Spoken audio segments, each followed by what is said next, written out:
Représenter le peuple dans l'Assemblée nationale et vous commencez par donner l'argent. Vous commencez par donner l'argent pour être député, représenter les peuples, pour aller voter des lois. Pour aller représenter le peuple, vous donnez d'abord l'argent. Et vous étiez certain que CENI vous avait invalidé. Parce que vous étiez parmi les fraudeurs. C'était ça la raison avancée par CENI. Tout fraudeur qui avait la machine, la corruption trempée dans des histoires des antivaleurs était invalidé. L'argent demandé, il m'avait demandé cet argent, j'ai remis à M. Enoch que c'est pour faire le suivi du dossier. Le ministère public près le tribunal de paix de Kinshasa-Gombe réuni en procédure de flagrance et la partie civile Rufin Elodji, candidat député national et provincial dans la circonscription des Bas-Sankousou, poursuivre le prévenu Enoch Choukou de Lukusa et Néline Toumba en fuite pour participation criminelle et escroquerie.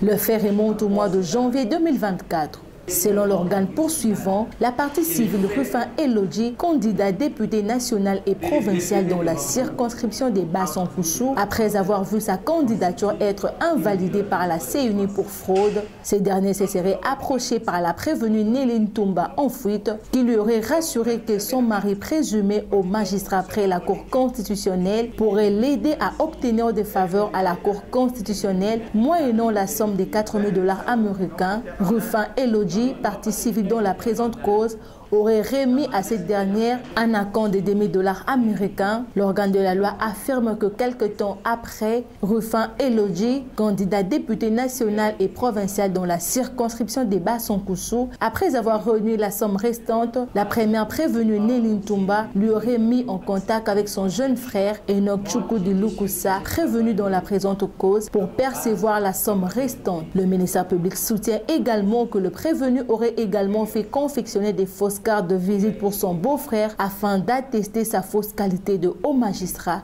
près la Cour constitutionnelle. À l'audience du jour, les avocats de la partie prévenue contestent la procédure de flagrance entamée par le ministère public au motif que ça serait en violation des dispositions de l'article 2 de l'ordonnance loi relative à la répression de l'infraction en flagrance. Ils sollicitent du tribunal de renvoyer la cause en procédure ordinaire.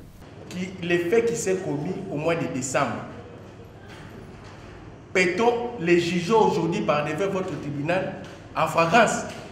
Un dossier qui vient devant la police, les prévenus par devant votre tribunal, a passé 3 nuits devant la police.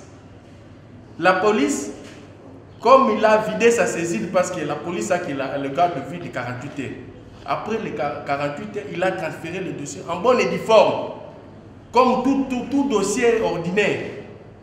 Je suis sidéré, votre honneur, de constater devant les tribunaux, devant les PGI Gombe, de vous envoyer le dossier en flagrance.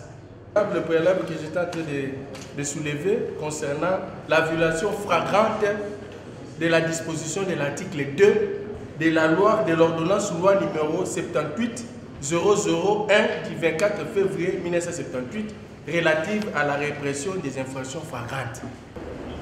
La Cour constitutionnelle, Monsieur le Président, regardez ce qui procède, nous estimons, et votre tribunal. Le ministère public soutient qu'il s'agirait de manœuvres dilatoires. Il sollicite du tribunal de rejeter ces moyens et ordonner la poursuite de l'instruction. Nous sommes convaincus, Monsieur le Président, que votre tribunal, à l'heure de ces jours aussi, n'hésitera pas, ne va pas aller à l'encontre de la jurisprudence constante des cours et tribunaux congolais en déclarant ces moyens ou ces préalables recevables mais infondés. Et à conséquence, Monsieur le Président, Madame, Monsieur de la Constitution, vous allez ordonner que ces dossiers puissent se poursuivre en procédure de flagrance conformément aux prescrits de la loi. C'est ici, dites-moi, va préciser une chose, les temps voisins, c'est l'appréciation souveraine. Après ces débats, le tribunal rejette ce moyen et ordonne la poursuite de l'instruction. L'infraction a été commise. La personne présentée en flagrance, est-ce qu'il y a un temps voisin pour qu'il soit jugé en flagrance? Le tribunal dit oui. depuis que l'infraction a été commise et les jours où le ministère public l'a présenté, le temps voisin est respecté. Et partant, ces moyens non plus est infondé, le tribunal le déclarera aussi et le rejettera et ordonnera l'instruction dans la présente cause. Les tribunaux appellent ensuite le prévenu à la barre pour sa version de fait. Le prévenu soutient qu'il serait mandaté par sa sœur pour percevoir la somme de 2000 $ auprès de la partie civile sans connaître le but de l'argent perçu. Il soutient également qu'il aurait confectionné les fausses cartes sous la demande de sa sœur et de son beau-frère sans en connaître l'utilisation. C'est ma grande sœur aînée. Pardon? C'est ma grande sœur aînée. Votre grande sœur aînée? Ouais. D'abord, votre réaction par rapport à ce qu'a dit le ministère public. Est-ce que, souvenez-vous que vous avez eu à percevoir 2000 $ venant d'un certain Irifan? Oui. C'était en quelle qualité? Pourquoi vous avez perçu cet argent? Bon, j'étais délégué par ma soeur parce que ce jour-là, j'étais au travail.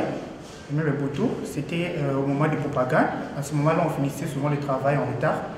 Et il m'a appelé à partir de 21 h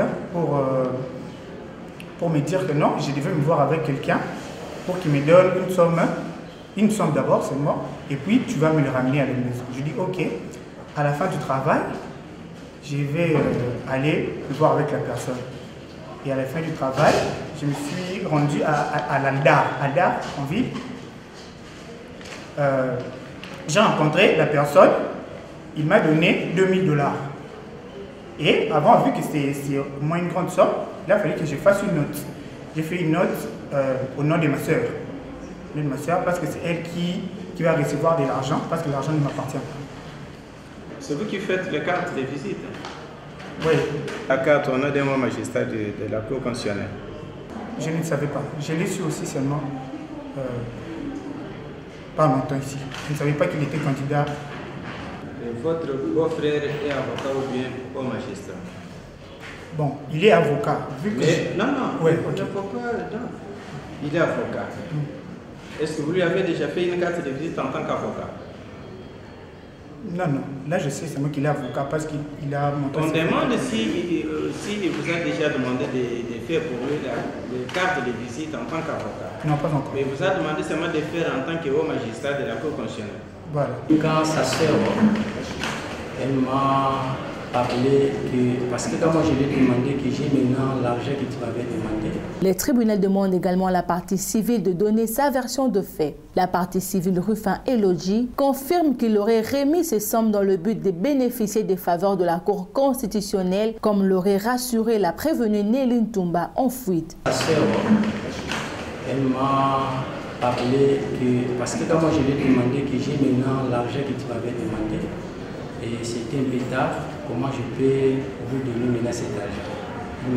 Elle m'a dit que non, j'ai un petit, je t'envoie quelqu'un. Comme vous êtes en ville, je t'envoie quelqu'un qui peut venir recevoir cet argent. Du coup, j'ai temporisé plus de 30 minutes. Il m'a envoyé les numéros et la personne aussi m'a appelé. Quand le monsieur m'a appelé, je lui ai dit que non, j'y suis sur Alda et il est venu. Je lui ai donné l'argent. Puis elle m'avait rassuré avec son mari, que son mari, il est le magistrat, haut magistrat près du parquet, près de la Cour constitutionnelle. L'argent demandé, il m'avait demandé cet argent, j'ai remis à monsieur Enoch que c'est pour faire le suivi du dossier. Là, vous étiez invalidé comme député national? Oui. Invalidé signifie que vous étiez élu, vous étiez proclamé élu. Comment? Mais comment vous parlez d'invalidation aussi longtemps que vous n'avez jamais été proclamé élu? Ok. Si vous lisez communication de la CENI, on date du 5 janvier.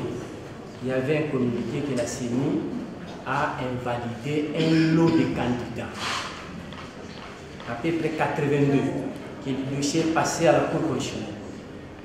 En ce moment, nous avons commencé maintenant les démarches. Présenter le peuple dans l'Assemblée nationale. Et vous commencez par donner l'argent. Vous commencez par donner l'argent pour être député, représenter les peuples, pour aller voter des lois. Pour aller représenter le peuple, vous donnez d'abord l'argent. Et vous étiez certain que CENI vous avait invalidé. Parce que vous étiez parmi les fraudeurs. C'était ça la raison avancée par CENI. Tout fraudeur qui avait la machine de la corruption trempée dans des histoires des antivaleurs était invalidé. Le tribunal renvoie la cause pour la poursuite de l'instruction et plaidoirie.